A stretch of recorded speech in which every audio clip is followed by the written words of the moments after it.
I had a guy tell me one time that he had an opportunity at work to earn $1,000 extra by working some overtime.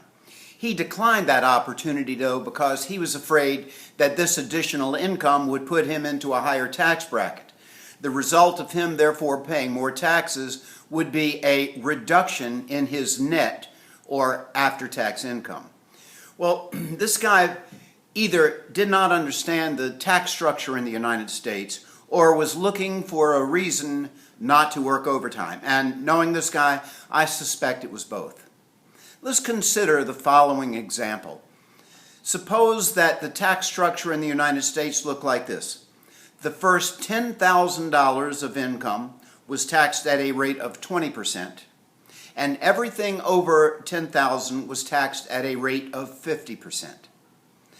Suppose that you made exactly $10,000. What would be your tax obligation and what would be your net income?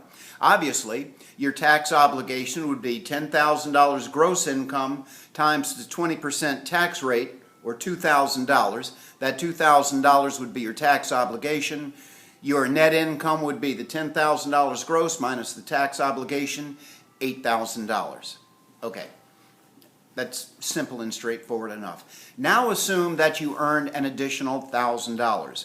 This additional $1,000 would put your gross income at $11,000. What would be your tax liability and what would be your net income? The knee-jerk reaction would be, okay, this additional $1,000 means that my gross income is now $11,000. That's going to push me into the higher tax bracket of 50%. 50% of $11,000 is $5,500. That would be my tax obligation. My net income would therefore be $11,000 minus the $5,500 tax obligation, leaving me with $5,500 net income. If that were the case, by working harder and earning more, your net income would go down from $8,000 when you earn $10,000 a year to $5,500 by earning $11,000. But that would be incorrect. The reason is this. These tax brackets, these tax rates, apply to only a specific increment of income. And so if you were to earn the extra $1,000, that first $10,000 would be taxed at a 20% rate. Everything above that, in this case the additional $1,000, would be taxed at the 50% rate. So your tax obligation would be $10,000 times 20%, or $2,000, plus the $1,000 times 50%, or $500. So your tax obligation would be $2,500. So your net income would be $11,000 minus $2,500, which would be $8,500. So by earning the extra $1,000, your net income would go up by $1,000. The tax rates, or tax brackets, as they are sometimes called, apply to a specific increment of income. The first $10,000 taxed at 10%, the next 20, 30, 50,000, whatever it is, taxed at a different rate. The next 30,000 or whatever it is would be taxed at yet another rate. Now, we could call these the incremental tax rates, but in economics and finance, the term incremental is often referred to as marginal. So rather than call them incremental tax rates, we will call them marginal tax rates. So as you pass into a higher tax bracket, your original increments of income are going to be taxed at the lower rate. Only the additional increments of income will be taxed at the higher marginal tax rate. Now, as you make more income, and as it puts these increments of income into different tax brackets, the income is taxed at a higher rate. This is what makes the tax system in the United States a progressive tax system. A progressive tax system takes a larger proportion of a larger income. And with the income tax, it does so because the higher the tax bracket, the higher the rate. A regressive tax, on the other hand, takes a larger share of a lower income. Consider the following example. Let us say that some tax, not necessarily an income tax, but some tax is going to obligate somebody making $50,000 to pay $5,000 in the tax. And that same tax is going to obligate somebody making $100,000 to pay 8% in that tax. So notice that the guy making $100,000 is going to pay more in tax.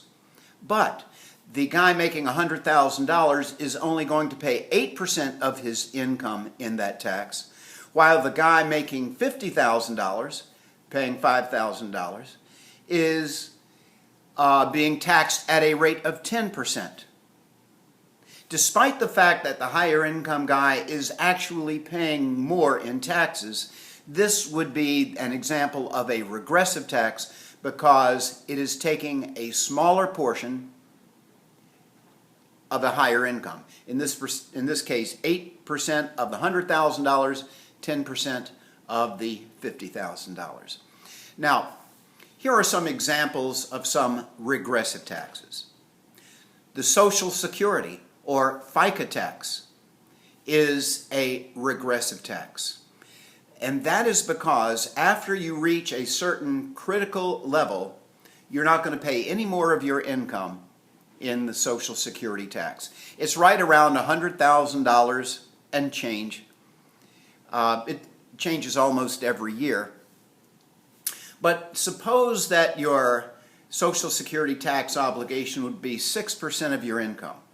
If you made $100,000, your FICA tax would be $6,000 or 6%. But if you made $200,000, notice that next $100,000 is not going to be subject to this tax at all. Your tax obligation would still be $6,000, and that would be 3% of your income. So notice that the FICA tax, after some point, takes a smaller share of a higher income.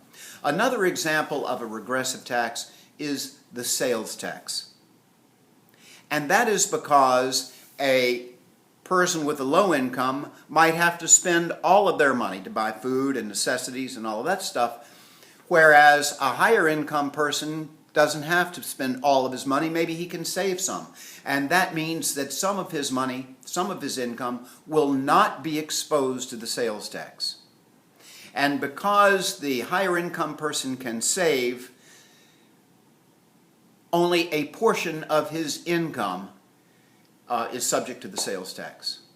Now, Bill Gates, for example, I'm sure he buys much, much, much more than I do. And I'm sure that he pays much, much, much, much more in sales tax than I do. But I can only afford to save a little bit of my income, and therefore almost all of my income is subject to sales tax.